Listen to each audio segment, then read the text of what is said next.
There is a certain kind of evening lately when you sit by the window, waiting to feel something move, and the sky just looks like the sky. You half expected a wave, some proof that the season everyone keeps naming out loud is real, and that you have not slept through it. But the stretch you are standing in was never built to shake you. It was built for settling, and there are 5 small ways a person talks themselves out of the shift before it ever lands. 2 weeks ago, the moon slid fully over the disk of the sun, and for a few minutes the center of the day went dark across the far north of the world. A total eclipse, the kind that stops the traffic and hushes an entire field of strangers into silence. In another 2 weeks, the moon crosses back into Earth's shadow, and the full moon over your rooftop turns a deep, rusted red. Between those 2 doors sits the ground under your feet this very evening. The old readers of the sky have a name for a middle like this one. They call it the eye of the storm, not because nothing is moving, but because the loudest part has already gone by and the next loud part has not arrived, and the space held open between them is unusually still. You were born knowing how to hurry. Scarcely anyone ever teaches you how to stand inside a lull like this without flinching. So the sky, for once, is teaching that lesson for you, whether you asked it to or not. Think of the held breath at the very top of a swing, the half-second where you stop rising and have not yet begun to fall. This whole stretch of days is that half-second, drawn out long and slow enough to fully live inside of for a while. What follows are the 5 ways a good and sincere person misreads a window like this one, and very nearly loses the quiet gift it came to hand over. Maybe you have felt one of 3 small fears this month, sometimes all 3 of them inside a single afternoon. The fear that the season is happening to everybody but you, the worry that you are meant to be doing something with it and cannot for the life of you work out what, and the quiet dread that whatever you are doing, you are somehow doing it wrong. Set those 3 down for the length of this. Not one of them is true, and each of them lives curled up inside one of the slips ahead. Let the sky be a good deal simpler and kinder than you were led to believe.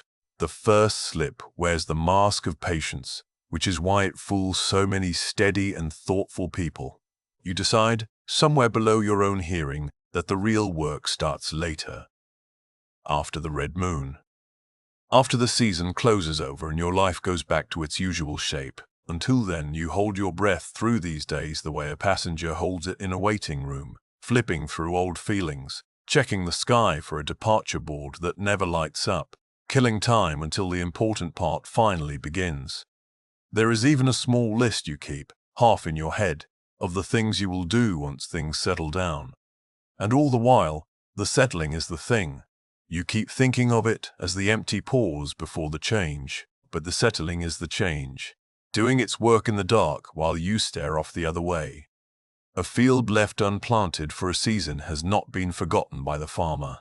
It rests on purpose, so that whatever gets sown next has somewhere soft to take root. The dust needs time to fall out of the air.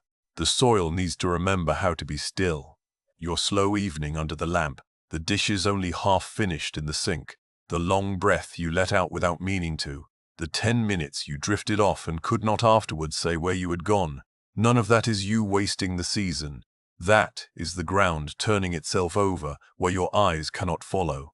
So much of what heals in a human life heals the way a cut on the back of your hand heals, out of sight, under a scab, while you are busy thinking about supper. If you tore it open each morning to inspect the progress, it would never close over at all. This lull is asking you for that very same trust. It is asking you to let a thing mend without standing over it like a nurse who cannot rest. You are not required to earn this quiet by suffering for it first, and you need not cram it full of effort to prove that it counted for something. Some evenings, the bravest and most useful thing a tired person can do is put the kettle on, lower themselves into the good chair, and let a slow hour go by without once ordering it to perform. Rest can feel like laziness to anyone raised to earn every single thing they were ever given. What it truly is, though, is the winter bed of the garden, dark and bare and doing more underground than the entire bright summer asked of it. You are not stranded in the waiting room. The people who love you are not keeping score of how much you got done this fortnight, nor is the season keeping any score of it. The only one with a clipboard is that thin little voice in your head that learned, a very long time ago, to mistake stillness for falling behind. You were allowed to let that one clock out early and go home for the night.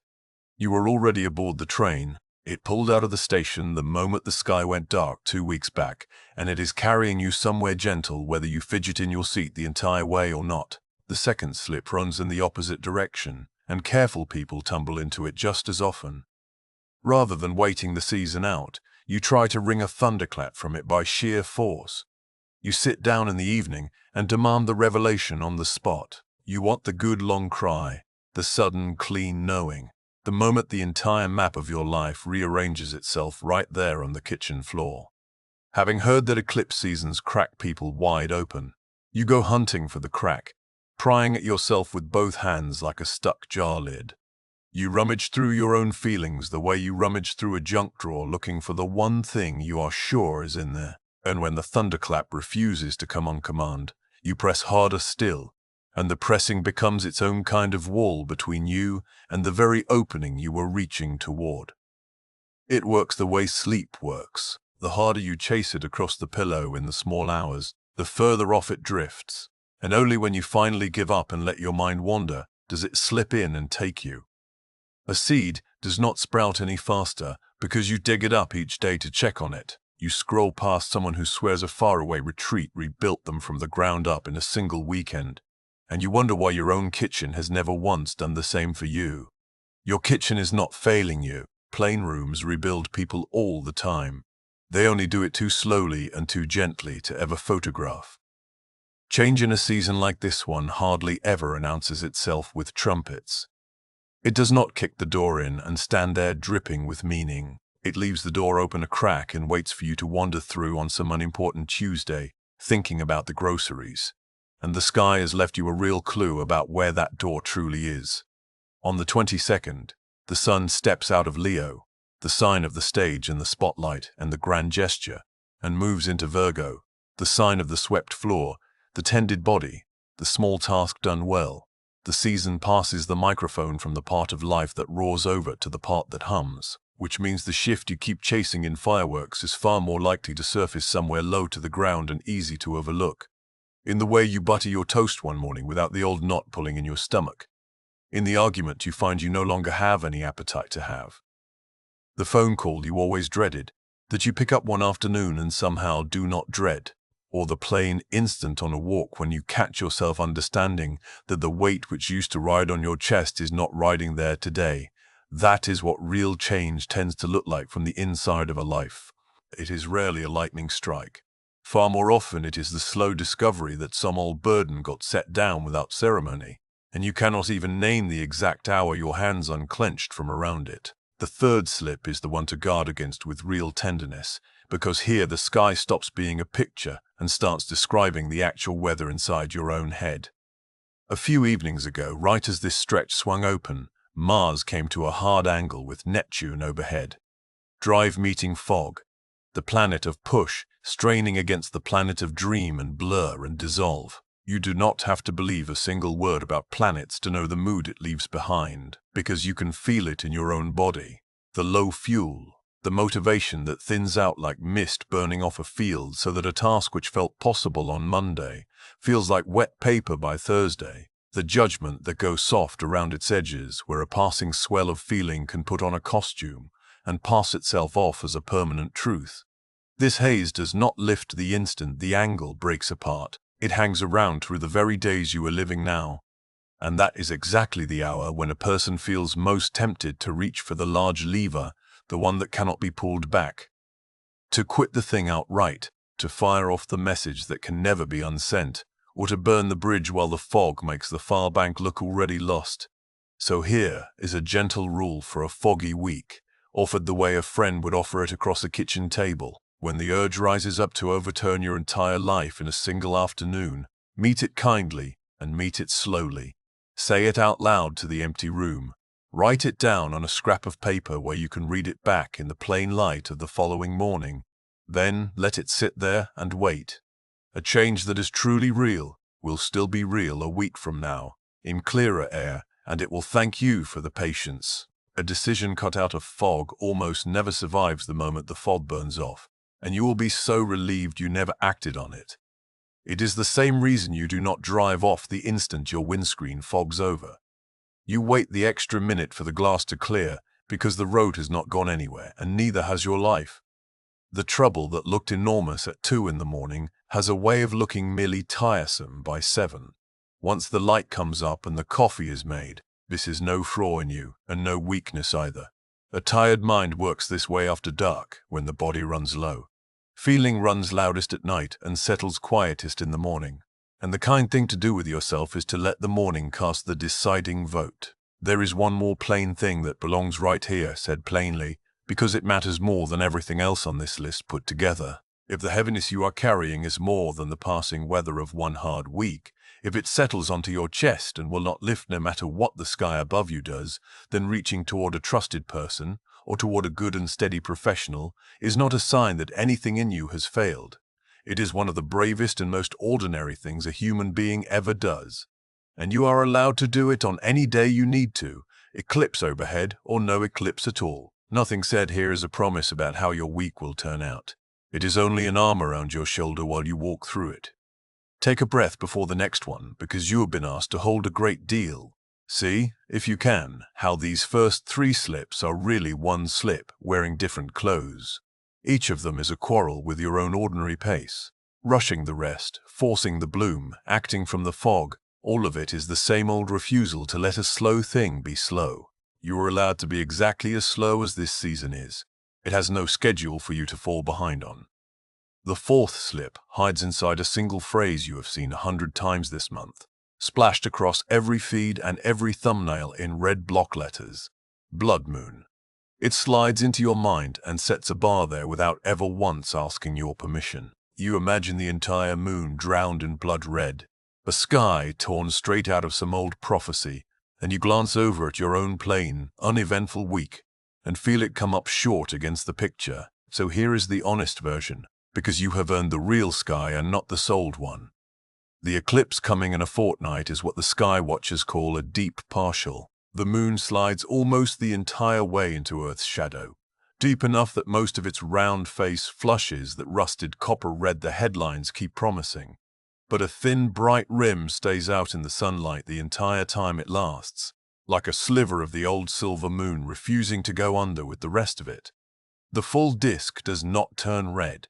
It comes achingly close, and it does not quite arrive. A true blood moon, the kind that phrase was born to describe, is a total eclipse, where the entire face is swallowed and glows red all at once with nothing left outside the shadow at all.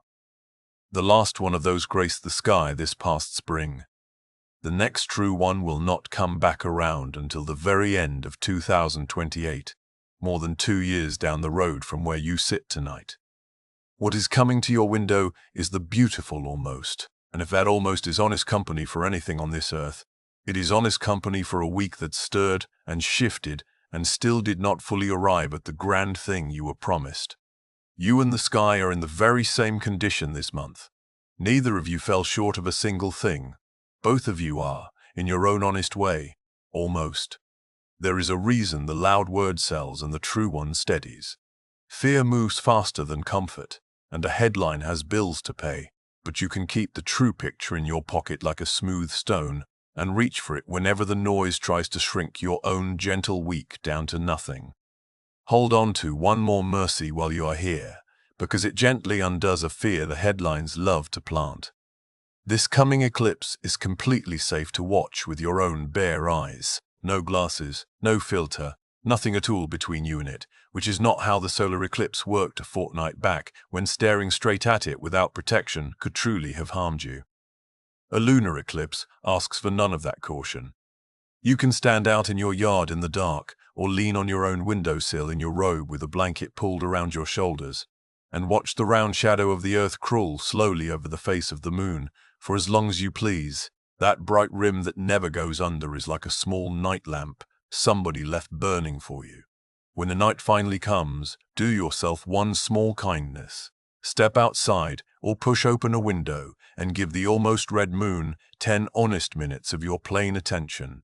Not to fix a thing, not to squeeze a sign out of it, only to be a person standing under a sky which is the oldest and truest thing you have ever known how to be. The only thing the red moon will ask of you is that you stay awake long enough to keep it company. The fifth slip is the softest of all five, and for a great many people it is the one that leaves the deepest bruise. A day passes, and one more after it, and you feel almost nothing at all. No wave, no tears, no message arriving from beyond the veil, and a small, unkind voice leans in close to your ear and tells you that you are the one this entire thing passed over, that everybody else is being remade behind some bright curtain while you sit here exactly the same as before. Feeling too little, doing it wrong, somehow left clean off the guest list of the season. Set that voice down on the table and step back from it a pace, because it is not telling you the truth. An eclipse does not press on every single life with the same weight, and it was never made to. The people who feel these seasons rattling around in their bones tend to be the ones whose own birth sky holds a tender spot, sitting very near the exact degree the eclipse comes down on. For them, the volume gets turned all the way up, and a stretch like this can land like an earthquake. For nearly everyone else, it registers as a low background hum, a faint change in the quality of the light, a shift you tend to catch in hindsight far more than in the moment it moves through you. A blank day is not the same creature as an empty one. Think of a friend who came home from some trip aglow, swearing they felt everything crack open, while you were home doing the laundry and felt only the warm cotton and the ordinary afternoon. Neither of you was more alive than the other. You were only tuned to different weather. You have watched a garden do this very thing. One bed bursts into color, while the bed right beside it sits green and shut for another 3 weeks, and not one gardener alive calls the slow bed broken. It is keeping its own good time. So, tonight, are you? Some of the deepest turning a life ever does happens far below the waterline, down in the dark where no eye can follow it, and you only learn it moved at all by how different the shore looks to you a month or two further along. The tide does not apologize for going out. Pulling back is how it gathers strength to return. You were not skipped over. You were not judged too small or too dull to be let into the season, and you are on the slow and steady road, which happens to be the same road most travelers who ever lived have walked, and it arrives in the end at the very same place the loud road does. It only takes the scenic way there, through country too green and too gentle to ever make the news. If you found yourself inside any of these 5, be easy about it. They are not character flaws. They are the honest reflexes of a person who cares whether their own life is moving, which is a tender and worthy thing for anyone to care about. The correction is never to care less. The gentler move is only to loosen your grip on the wheel a little and let the season carry some of the weight for a stretch. Step all the way back from your own small wheat for a moment now and let the ground grow very wide underneath you, because there is a strange and steadying comfort waiting out at the far edges of this. What is unfolding over your roof this month has happened before, again and again, and it is far from a weight you were ever meant to carry alone.